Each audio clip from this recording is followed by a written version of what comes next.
Hello, everyone, and welcome to another episode of the Today's the Day Changemakers Podcast. I am Jody Grinwald. This week, I am joined by my special guest co-host, Fred Wasiak. Fred is the president and CEO of the Food Bank of South Jersey. Together, we interview Stephen Cohen, the author of Leading from Within, a guide to maximizing your effectiveness through meditation, the co-founder and chair of the board of Meditation for Leadership, which brings the benefits of mindfulness and meditation practices to the workplace, and manager of the global emerging business and technology practice at Morgan Lewis and Bacchius. Stephen talks about how he wants to make a difference in the world, and how bringing a mindfulness practice to people where they are, mostly at the workplace, is very important to him. He is able to do that through the work of Meditation for Leadership. To learn more, go to meditationforleadership.org. That's meditation, the number 4, leadership.org. Renew, reset, and reinvent at the Virtual International Changemakers Forum on Thursday, March 23rd, 2023. Please go to todayisthedayliveit.com to purchase your ticket to this interactive event, where we will honor my co-host of this episode, Fred Wasiak, with the Inspire Change Award. Join us for 6 panel discussions and a global mission moment, along with an incredible international networking opportunity. Join this global connective changemakers community and see how it will make a difference in your life. To learn more about the topics that will be discussed, go to todayisthedayliveit.com. Hope to see you there. Please subscribe to the Today's the Day Changemakers YouTube channel. Stream this podcast on all streaming sites. Reviews and shares are always welcomed and help us to be heard. Like us on Facebook and Instagram by going to Today is the Day Live It. To learn more about Today is the Day consulting and coaching services and the new Today is the Day Changemakers Connective, go to todayisthedayliveit.com. Sign up for our mailing list to be notified when new events and networking opportunities become available. Also, I am the CEO and co-founder of the Zach G. Applaud Our Kids Foundation. To learn more about how the organization is connecting children with a financial need to an ongoing creative outlet, go to applaudourkids.org. The views expressed by all Today's the Day Changemakers podcast guests are their own. Their appearance on the Today's the Day Changemakers podcast does not imply any endorsement of them or any entity that they represent. Have a great week, everyone. Hello, everyone, and welcome to another episode of the Today's the Day Changemakers podcast. I am Jody Grinwald, and every week I get to interview the changemakers, the inspirers, and those who are just disrupting the status quo in the best way possible.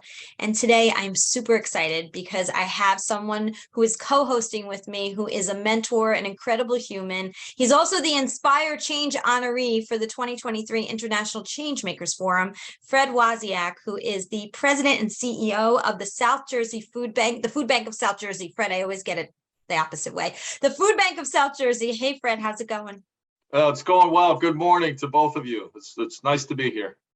Oh, I'm so glad. And this is our first time co-hosting, so this is going to be super exciting for sure. Woo.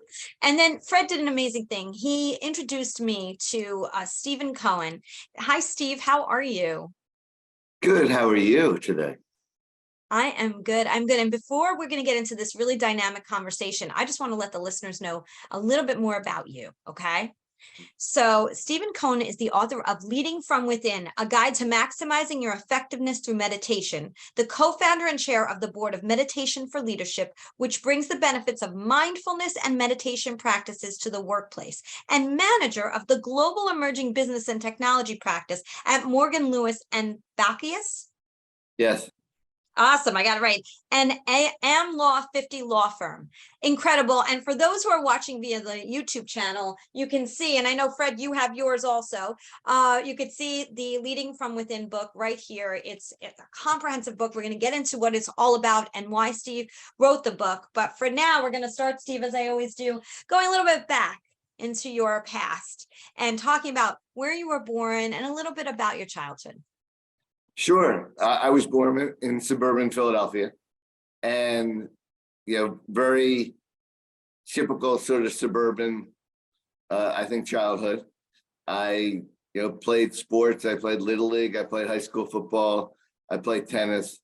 I was devoted to tennis, and really, some of the things that I later realized were positive attributes. I really learned from team sports and from playing tennis, and sort of the power of being in that zone and concentration, but I didn't know how to get there voluntarily. So back then, though, was meditation even a thought process for you? Absolutely not. I was firmly in the I can't meditate column. And I never thought I would be able to meditate. I didn't know what yoga was. I didn't know what any of those contemplative practices were up until really my mid-30s. And before we get to that, I just wanted to talk a little bit about your career path. So you're an attorney, Morgan Lewis. And so tell us about what kind of enticed you to go that route. Sure. I would like to say, my childhood dream was to be a lawyer, but actually my childhood dream was probably to be an entrepreneur, and my parents wanted me to be a lawyer, and their view was, if you go to law school, you can then do anything, which might be true, except I started 33 years ago at Morgan Lewis, and I'm still there. And at my 25th law school reunion, we had to each say something about ourselves that was unique. And so I said, I had one wife, one house, and one job. And no one in our entire class could had that same categorization. That Wow. is incredible. Fred, do you have anything you want to ask from there? Well, just I don't know if I'm jumping ahead, but Jody, you asked about his thought of meditation. I know there's a journey, and I was intrigued just by parts of your book telling your story when you hit that 50-year-old mark. Yeah. Well, actually, I'm going to start in the mid-30s if I can, because Sure. Go back. I was, chugging along. I was doing well. I became a partner at Morgan Lewis. I went up to grow a Princeton office for us. I was representing entrepreneurs, emerging businesses. So my sort of love of entrepreneurism still carried through, and I get really passionate working with passionate entrepreneurs, which I love. But I was having a problem, which is I was having these debilitating back issues. So I would have these muscle spasms that at first came periodically, and then came regularly, and then came almost weekly. And I could be out for a day. I could be out, for a longer period of time. And for about a 5-year period of time in my late 30s, I had back pain every day. It was just a question of where it was and how bad it was. And it wasn't really until years later that I realized that I had a life problem masquerading as a back problem rather than a back problem. And the way that I sort of saw, the way that transpired is a friend of mine brought me to a yoga class. It was right around the year 2000, which is right around my 35th birthday, or really 39th birthday. It was pretty close to my 39th birthday when I started yoga. And I started like intense yoga because I was used to like weightlifting and doing sports and things like that. And then I kept hurting myself even in yoga. So I started trying other types of yoga. And really, for about 4 or 5 years, I was using yoga as stretching, but I wasn't really paying much attention to that minute of meditation in the beginning or that shavasana at the end. I was just kind of plowing through doing what I was doing. And my back problems were better, but I was still sort of hurting myself because my ego was still sort of pushing me through.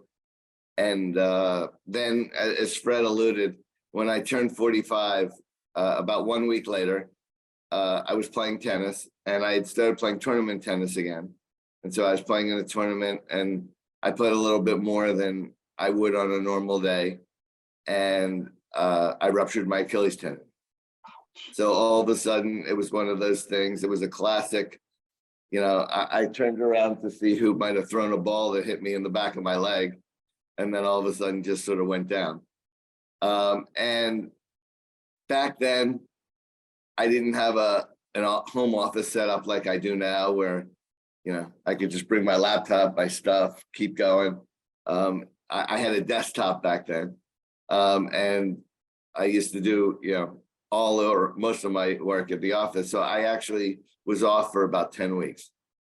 And I had to keep my leg raised, and it was a little much to go to Princeton. And I started reading a little bit about meditation, reading a little bit about Buddhism, and started a daily practice that I continue to today. So that 45-year-old mark, I'm glad because I jumped ahead of this, but that journey that you had from 45 to 50, and, there's so many, society, you hit that magical age of 50, which now is the new 30, right? Yeah, we're turning that. But you wanted to share this experience, but you had self-doubt. You were nervous. You weren't sure what to do with this. And so these things were stirring up. And you speak in the book about intuition, gut feelings. And so how did that intuition and gut feeling that took you from that 5 years of experience after your unfortunate Achilles situation catapulted you to why we're here today? What was that epiphanical moment when you turned 50 that took you to that next level of sharing? Yeah, and I don't know if that had the same type of epiphanical moment that the Achilles tendon rupture did, but what I started noticing was that through my we spend so much of our time, dwelling on the past or looking forward to the future, that we don't spend as big a percentage of our time sort of living in the present. And that's really what meditation teaches us. So meditation is just a practice of living in the present and paying attention to your breath, noticing when you stray, coming back to the breath. And coming back to the breath can be a metaphor really to coming back to what's important. And so through the meditation practice, I learned to sort of come back to what's important.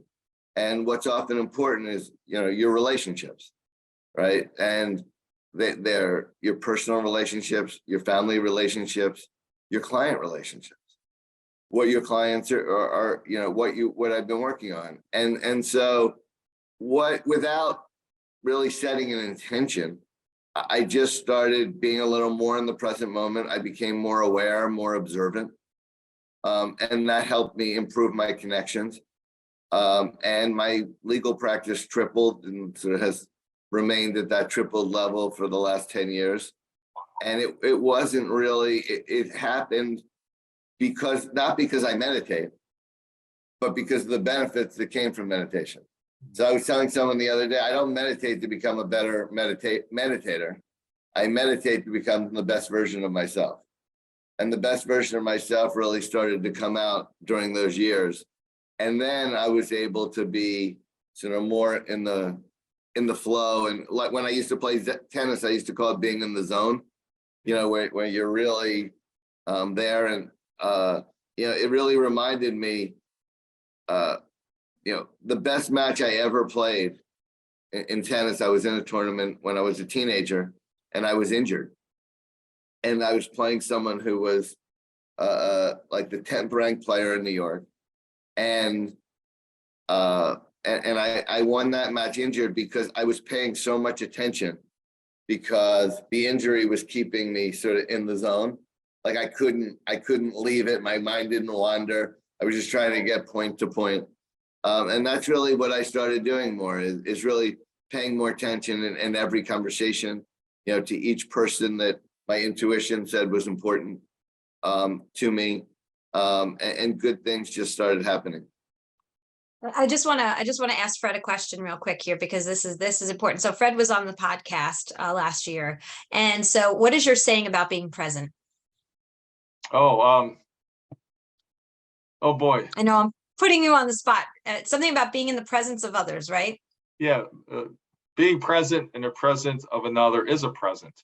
It's a gift. It's a gift of kindness. And if you think about it, it's not only, I like what Steve is saying, it's not only a gift of kindness to the other person, but really to yourself as well, because when you're present in the presence of another, you're really there in tune with their whole spirit, body, and mind. And Steve, I think that's that connection part that you're talking about. And if you can connect with yourself more deeply, then everything else flows from that. Is that what you're saying? Yeah, and what's amazing is that it's just amazing theoretically that a practice that seems so solitary can help you with your, connections with others. When you're meditating, you're listening to yourself, right? And what I like to say is that when the chatter of the mind sort of subsides a little bit, and you're in that more calm, abiding mind, the wisdom just comes through. The things that are important seem to have a way of coming through, and you learn to listen, right? So instead of normally, your mind's going bop bop bop bop, you're going bop bop bop bop, right? Trying to do. When you're sitting, you're listening, you're observing in the present moment, and hopefully with your full attention. And you really, the important things are the things that seem to come through, and then you can later act on those things. And it really makes a tremendous difference. So Steve, years ago, my dad was very much into meditation, way before it was kind of on the more popular side, right? And so he would be able to go into the zone, and he would try when I was young, teenager, whatever, to get me to do the same. And I would look at him and I'd go, I'm more of a Zumba person. Forget Right. yoga, and right. So trying to sit down for 5 minutes was insanely difficult. He passes away, and then all of a sudden, I'm being pulled, right, to do meditation where I never thought I could. Wow. And it was very hard to get into that zone. So I wanted to ask you this question. We've got listeners right now who probably just like I was. It was hard to sit still for that long. My mind just can't calm down. ADHD, ADD, whatever have you. What is your message to those people? How do we get them there? Shouldn't take like my father, some tragedy to get people to meditate. It should be happening because we want it to. Sure.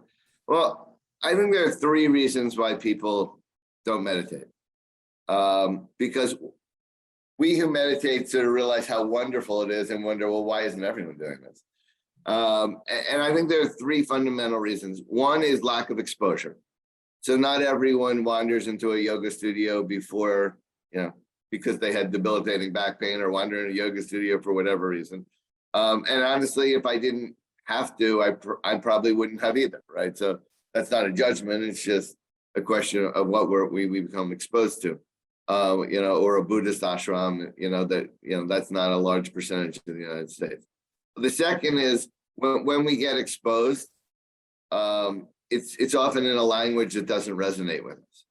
So it's not in a, many people in the United States have a Judeo-Christian upbringing.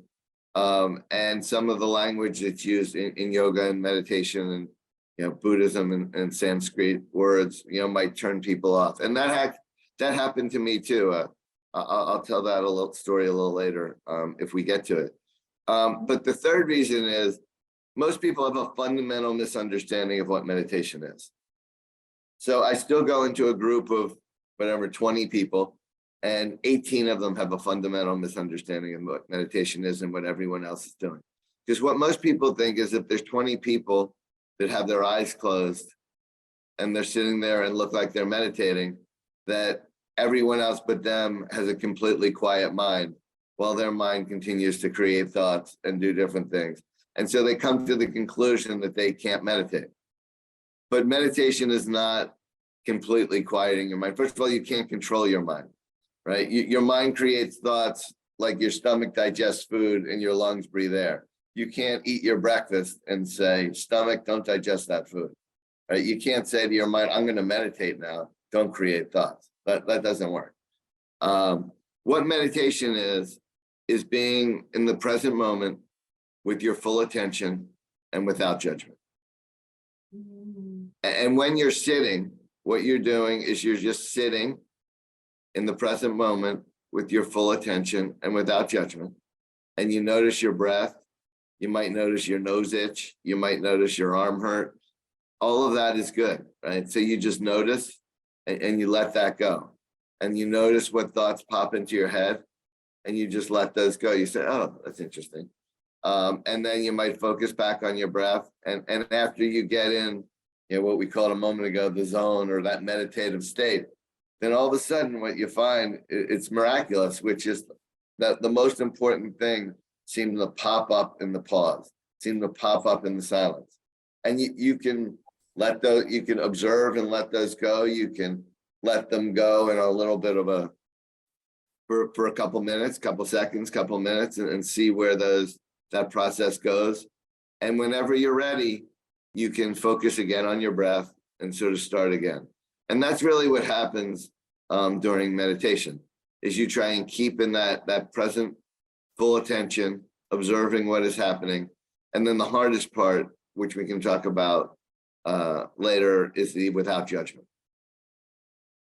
Yeah, no, actually, I wouldn't mind if you brought up a little bit more about that right now, because I think that's the key, right? I mean, I talk about this on the podcast all the time. If we would allow ourselves to stop judging each other, we could be more vulnerable and feel more connected, because my whole platform, as we know we're going to get into this, has always been about connection. Ham 10 is a leader in IT enterprise solutions and staffing. They are driven to transform their clients' business performances. They do this every day by providing their clients with the best services and products like BizLego, an online community platform, and Colear, a unique learning management system. They also transform the lives of women and children through their associated nonprofits, SheTech, which supports women in and joining the technology field, and Softkin, support organization for kids in need. Ham 10, technology for social good. Go to pam10.com for more information. In order for us to get to this space of vulnerability, we have to stop judging ourselves and each other. So if you wouldn't mind, I would love for you to expand on the judgment piece. Sure. So just like I said, in solitary, we listen to what comes through, and then that helps us listen to others. If we can be more compassionate and less judgmental about ourselves, we can be more compassionate and empathetic and less judgmental of others. And so for me, the breakthrough, and this was about 2 years into my meditation practice. I was at a meditation retreat, and the instructor, the facilitator, was giving us guidance that was supposed to help us really stay focused on our breath, not lose that focus. And so I was sitting there in meditation, and I lost focus on my breath. My mind went, in a particular place. I became aware that my mind had come to the particular place, and I started screaming at myself in my mind. I started saying, "Steve, you idiot! You're here at a meditation retreat. You can't even quiet your mind, for 15 minutes here, And then all of a sudden, I noticed that he had said to do it without judgment. And I started screaming at myself in my mind for having judged myself, for having lost attention to my breath. So I had these two screamings going on, and I was like, this is ridiculous. How often am I just so self-critical, so lacking in self-compassion, so judgmental about myself that it actually interferes with what I was trying to do. And, I never, after that moment, I never did that again, right? I was much more compassionate. I will lose attention. And the other thing that I realized, once I had become just a tiny bit more compassionate, was focusing on my breath for me is not enough. So, most of the meditation teachers, they start with, focus on your breath, focus on your breath. And so a lot of people feel they can't meditate because, like me, focusing on my breath is not enough. So I very often, as a technique, would use a second focus. So whether that's counting. So for a while, what I was doing was someone taught me this technique. I would start at 50, and I would count backwards on each breath by twos until I got to 40, and then by ones, and then by twos. And the reason you go twos, ones, twos is because you have to pay sufficient attention, right? You have to still paying full attention in order to switch. And then you still stay on your breath. And it took me well over a year of that practice to get to zero. Mm-hmm. Because every time that I lost attention on the number and the breath, I'd start over again. And that was it. It's sort of like, walking and chewing gum, right? Doing two things is different than doing one. And John Gruden, who was a football coach for the Oakland Raiders. His term didn't end well, but what he did was for himself, and he taught others, is he would start 100 at 150 and count backwards by 3 on each breath, because you really have to pay attention. And I saw him, he was on Hard Knocks, he was teaching the football players, on each breath to count sort of backwards by 3s. But it was in order to, to keep that attention, and also really stressing that you're going to lose it, right? You start 150 and count backwards by 3s, you're probably not making it to 0 for a lifetime, but you have to be compassionate. It's a practice, and you keep trying. The other thing that I really started to do is mantra meditation. So, mantra meditation is a focus on a word or phrase. And I've had various mantras that have worked for me, in my lifetime. And with each in a breath sequence, I would say the mantra along with my breath, and that really blocked out the other thoughts. And then at some point, I would just merge into the breath. And then if I needed to pick it up because my mind strayed to somewhere I didn't like, I would pick up that mantra again. Yeah, that's it is a practice. Jody, can I follow up with this? Yeah. Yes, please. Yeah. So your book, I love the fact that you said how meditation, this journey has just took your business to a different level. Yeah. And your book speaks about leadership. Awareness are the pillars: awareness, connection, perspective, and potential. But what I heard, Jody brought up vulnerability, and I want to read a statement from your book, Steve. And I'm thinking these 2 screaming matches at you that helped you realize, I think there may be a sense of vulnerability there. But let me just read. You wrote, "Vulnerability is the deepest strength of a leader. Change occurs within vulnerability. Without risk, there is no change. Without change, there is no growth." In that moment of that screaming match, that mindfulness just took you to a different level, and accepting the fact that vulnerability is a strength. Can you expand upon that, and then how that, Yeah, I mean, look, how often do we all, keep doing the same things and having the same result, right? And, we do that individually, we do that as teams, we do that as organizations. And often the reason we do that is to protect ourselves, right? It's, if we need to do something differently, that by definition means we're not doing everything perfectly right now. And really and why do we care so much if we're determined not to be doing everything perfectly right now?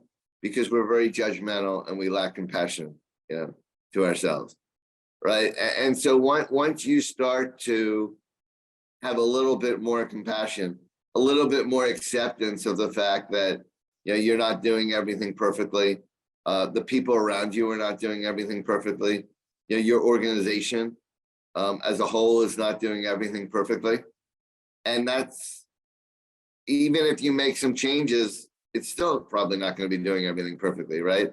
So if you drop that as a judgment, drop that as a criticism, drop that as a, we don't want to discover that, then a tremendous amount of growth can occur, a tremendous amount can be uncovered. And if the people on your team can be more vulnerable and really express, where there are things that can be done differently. And it's really hard to do, right? It's easier to say these words than it is in real life. But we try our best, and that's what really, the magic that comes from meditation practice, because you just start to do these things without having to say, I'm going to do these things. Right. Because they become ingrained through your daily practice. And it's really amazing.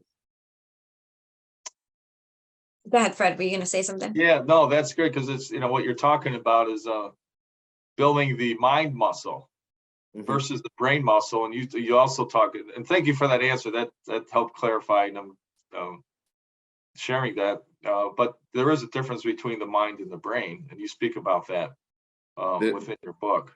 There is, and the body, right? So we go to the gym to train our body, right? We go to the gym, in order to get ourselves healthy and in the best possible shape. And meditation is that type of training for the mind. And it really is, we don't spend the same percentage of time, right? When we think about health on the mind as we do the body, but there's a mental health crisis in this country, right? That, we really need to spend more time, helping ourselves, train our mind, get our mind in the best possible shape. And really, there are a variety of, everyone has different issues. Meditation is not therapy. Meditation is not deal with, psychological issues, but it can be a tool that can help everybody, people with those types of issues and people without those types of issues. So it's really can become a very valuable tool for everyone once you realize what meditation is, and really have a comfortable atmosphere to practice.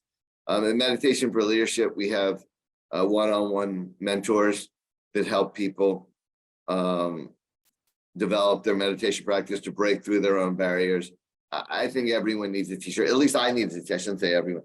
I need a teacher. There are always, obviously, there are these apps where you can practice, but I saw the statistics on the apps are unbelievable in terms of, the number of people who sign up, use it for 7 days, use it for 30 days, or use it for more.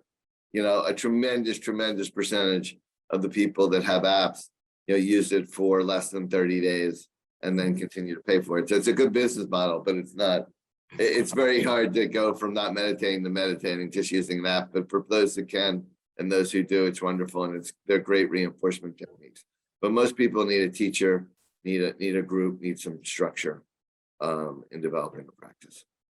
I wanted you to talk about meditation for leadership because I think it's important. Not a lot of businesses, do this with their employees and understand how important this practice is. And you talk about how much it's helped your business growth. If a leader of an organization is listening right now, can you share the benefits and what you've seen and how it's helped to shape organizations even better? Sure. Our website is meditation4leadership.org. And we provide, so remember how I was saying that, people don't go into a yoga studio or a Buddhist ashram and learn how to do that. So one of my thoughts in terms of, well, how can I contribute to the world? And what can we do differently is we need to bring this to people where they are, right? And so one of the places that we are, right, is at work. And so, if we can bring it to people, expose people, get them started, then they can go on their own journey from there. And so we're on our 28th month at Verizon in the Verizon Administrative Group. That's our longest sort of continuing customer, and 28 months of sort of different programming. And we go from a 5-part introductory session to a 13-part effective leadership trait session, which tracks the book, to leading consciously, which is the year that follows. So once you've developed meditation practice, how does that apply into your leadership and your growth? And we get hundreds of people on these programs. It's really been very sticky. They felt that it really has helped them. And then help recruiting, retention, and what the person who's the sponsor, who's a wonderful guy, and had a meditation practice before we started this, so he knew a lot of the benefits.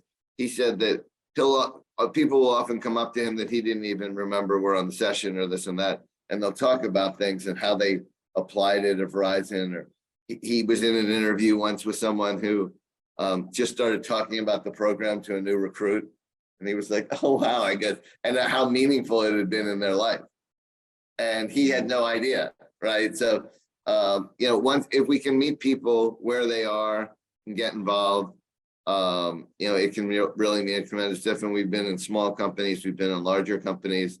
And once people see what the benefits are, and it's relatively inexpensive, but these big companies, everything's about budgets, fitting this into a budget. We don't have a budget. But if you see what the benefits are, it far outweighs the modest cost of bringing it in. And people appreciate it. First of all, people appreciate you just thinking about them, right?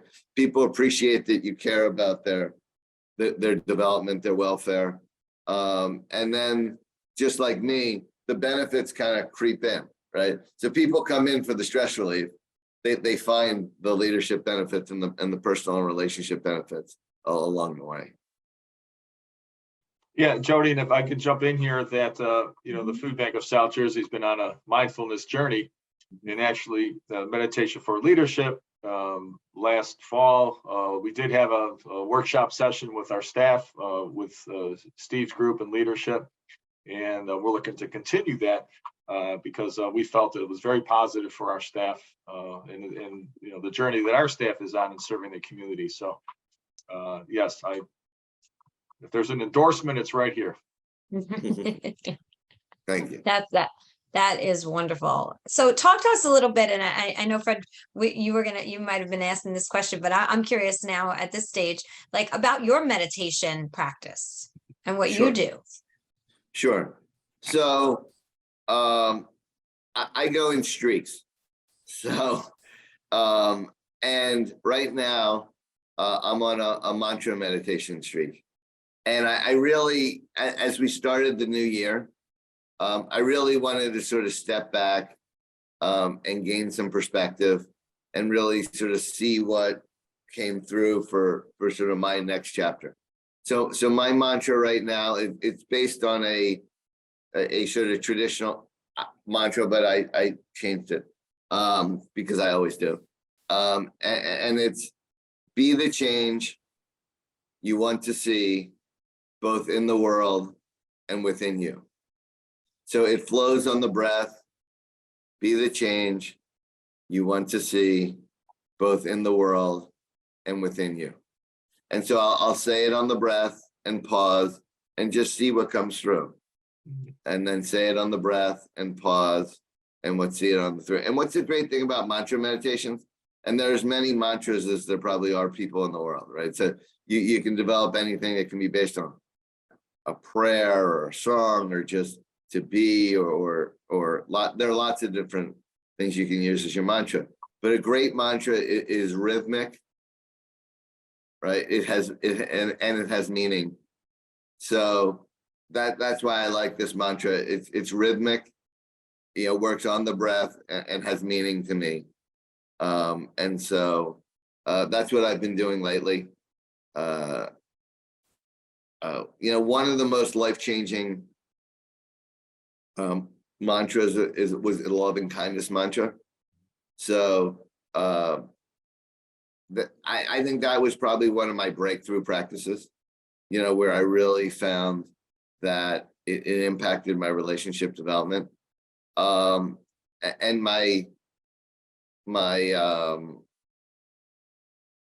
what you do with a loving kindness mantra is you have the mantra, you say it first about yourself, then traditionally in Buddhist teaching about a teacher, and then about people you feel positively about, people you feel negatively, people you feel neutrally about, people you feel negatively about or have some negative feeling about, and then all people. So when the story that I like to tell is that I love my parents. I have wonderful parents. You asked me about my childhood.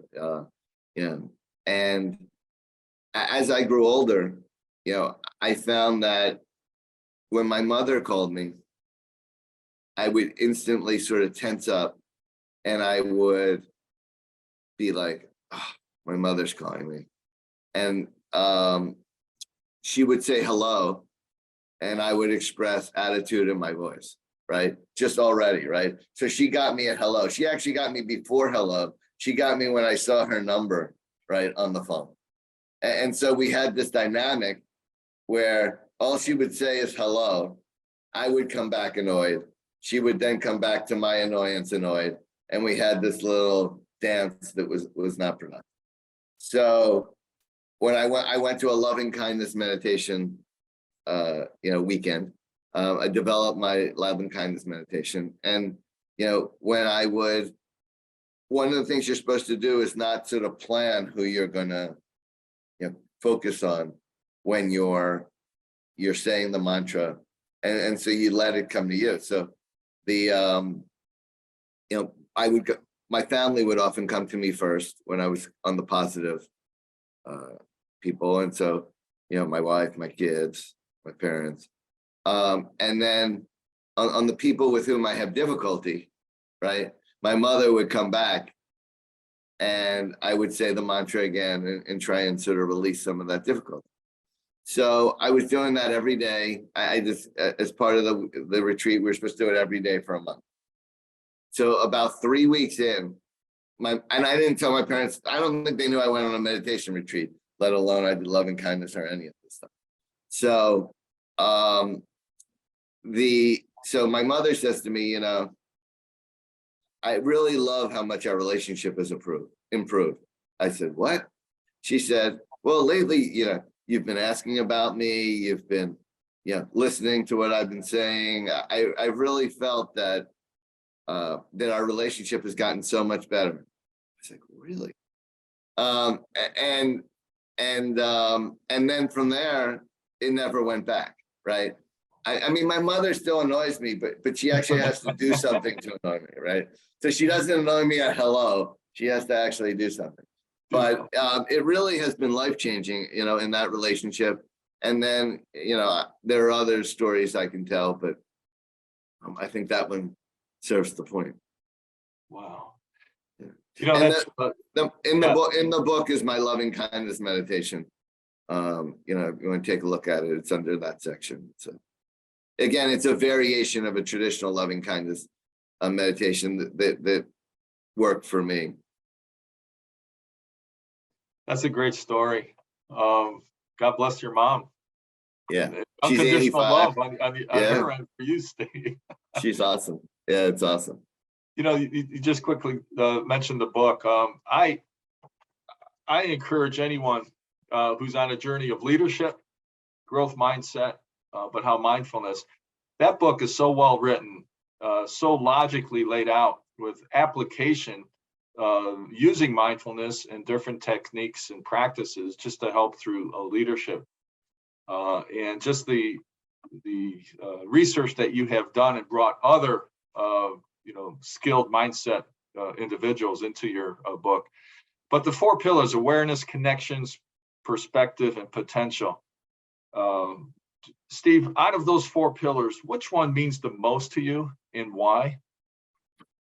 So I'm going to go backwards a moment to answer that question. Okay. Along my journey, I had talked about my 40th birthday, my Achilles break, that I was reading about meditation and a little bit about Buddhism. So there's a Buddhist ashram near here.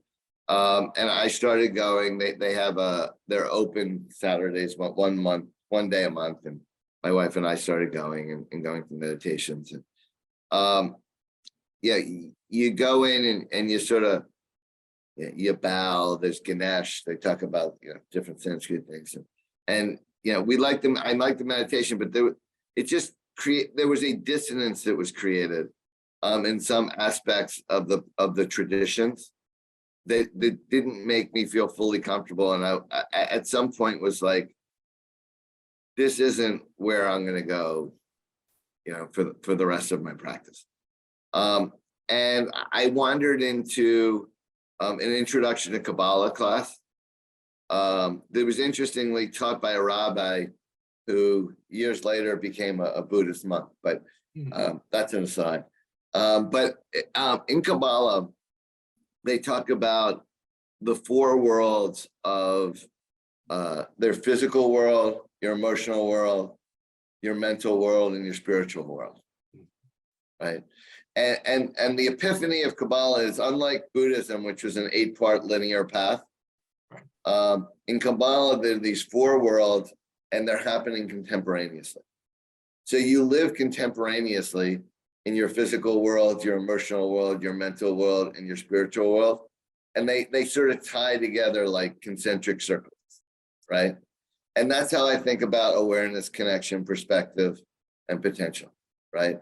They're not really separate. They're really concentric circles that work together and are interdependent. And one requires the other. And so I think, without building awareness, none of the rest of it is possible. Because it's building awareness that allowed you to develop this sort of listening and empathy and, knowing when to express gratitude and the things that help you develop those relationships, those connections. It's the awareness and the relationships that help you realize that you're something bigger than yourself, that realize, that perspective, that allow you to sort of step back and see things. And when you see things with perspective and awareness, and with connection, then you can realize your potential. So it really all goes together, as you move forward. And thank you for mentioning the book. The easiest way to get to the book is to type "Leading from Within" Cohen. There's a few Leading from Within books, and there's a lot of Cohen books. But if you said there's only one Leading from Within Cohen book on Amazon, it's the easiest way to get it. Or you can order it off our website. But honestly, on Amazon, it comes faster. What's the website again, Steve? Meditation, the number 4, leadership.org. Pretty And you easy. can learn about our corporate program, personal program. One of the things this is great for is corporate retreats. We often have these corporate retreats, everyone gets together. The real purpose is team building and bonding. It's not really substance. And then you're like, well, what are we going to do all day to do team building and bonding? But doing a half-a-day meditation retreat is just an awesome way of sort of spending your time, adding some value. And then people will often start the monthly program after the retreat, if there's sufficient interest, and there usually is. That's great. That's great. I know we're running short on time, and I want to make sure that we get anything else in that you're interested in sharing before I ask you my last question. Yeah, no, I would say, come back to what we talked about as the principle, right? Being present with your full attention and without judgment, and really focus on that without judgment. It's the hardest part. Be compassionate towards yourself, give it a try. If it doesn't work for you the first time, give it another try, and just try and find the right technique that works for you. I have 45 different techniques in the book, right? So focusing on the breath didn't work for me, right? So maybe you need counting. Maybe you need to even out your breath instead of just focusing on your breath, because that doesn't. Maybe a mantra of some kind, or maybe an app, right? Maybe an explorational journey on an app is what works for you. Keep trying. You'll find the right thing for you at this time, and that might not be the same thing that's right for you, 3 years ago when you tried it, or 3 years from now. But you have to practice. Fred, anything else that you want to add before I ask the last question? No, this has been just an incredible honor, Steve, and how time being present with you, time has gone by very quickly. But Jody and I were comparing some notes earlier, and it's amazing how we came up with something very similar in the last question. But Jody, this is your show, so I'm anxious to hear the answer. Just before you start the last question, I just wanted to add, because you said time had moved so quickly, just for those who wonder, when you first start to meditate, 2 minutes can seem like a lifetime. Yeah. And when you're meditating for a while, 20 minutes can seem like a moment. So try to let go of this concept of time during your meditation practice. And you'll find that, that the time construct really fades away once you've practiced for a little while. I also want to mention too, that you mentioned in the very beginning, back pain manifested itself because of other things that were happening in your life. So that connection to yourself, when you're not connected to yourself, I should say, other things can manifest and we may not even realize it. So being present and listening to yourself and giving yourself the opportunity to meditate, if you're listening to this as a listener, there's a reason you're hearing this message, and please share the message with others because you don't know what they're going through as well. So I think, we all agree that everything happens for a reason. And if you're listening, there's a reason why you're listening to this. So Steve, my last question is the last question I ask every single guest for the year. And so you're one of my first within the first month guests to answer this. And I think this is important. What is a lesson that you have learned that you could share with a young change maker or someone who's seasoned? It would be kind of a lesson that anyone could take away from that you've learned along the way. Yeah, I think that, the biggest lesson that I've learned is to be open to new opportunities. We talked about awareness a moment ago. I think so many of us have the ability to make change, and maybe these opportunities, come up and we just kind of let them go. But, when you become aware of something that you can add value to, that will make a difference, and your intuition, as Fred said, is telling you that, this would be positive, then do it. Break down the barriers that are preventing you from doing that, and just go with it. And you might not know where that's going to go, right? There's a great, I forgot who created it, but it's this plot of life that says, we think life's going to go like this, but life really goes like this, right? With dot points like this, right? So, if it feels right to you, and you really feel that it could add value to the world, and you can do it, and that's going to be important, then maintain the perspective to try it, to go for it. May or may not work out the way you originally thought, but generally, when you follow that path towards something positive happens. Kind of an incredible thing for you to say, because I wanted to start this podcast 7 years ago. Didn't do it, started it from nothing, out of all of a sudden my intuition giving me that hit. And now it's been downloaded in 582 cities around the world, but I never thought it would happen and how it would happen. So that's why I say that, not to be boastful. It's just for other people who are listening, that when you get that intuitive hit, it really, when it's time, it's pulling you hard.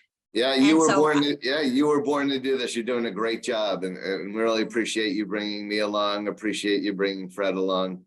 And Fred, by the way, has done amazing things at the South Jersey Food Bank over the last 5 years. I mean, for people really in need, that has really made a difference in the world. I thank you for that, Fred. Well, They broke the mold with Fred. That's for sure. And he is our inspired change. For those who are listening, 2023, March 23rd, 2023, we have our International Changemakers Forum.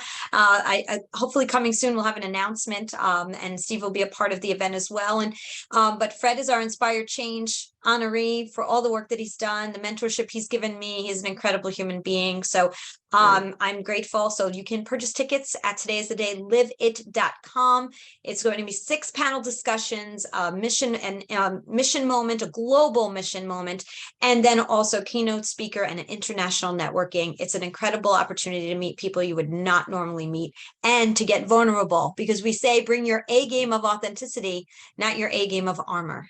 So I'm so excited. Fred, before we go, I'm going to ask you, and I know I'm doing this really off the cuff here, a lesson you want to share that you've learned that you could share with the audience? From this conversation? A lesson that you learned that you could share with a young change maker that they could take away from. Vulnerability. I think a lot of people struggle with vulnerability, and the ego. Steve mentioned the ego, and the more you're present with yourself and that awareness, you'll be aware of that ego that gets in the way. And vulnerability goes a long way in those connections, and that's a practice. And so thank you for that reminder, Steve. And that's just be your true self and be vulnerable and let people know that your true self is just, it's okay. Exactly. Well, I want to thank you. Thank you to my co-host this week, Fred Wasiak, and thank you to Stephen Cohen for being our guest. So appreciate it. I'm going to say what I say at the end of every single podcast. Today is the day. You cannot go back to yesterday, and you do not yet own tomorrow. So what small or large steps are you taking today to get yourself closer to your goals? Fred and Steve, it's been such a pleasure. Thank you so much. Thank you, Jody. Thank you, Steve. Thank you, Fred. Have a great week, everyone.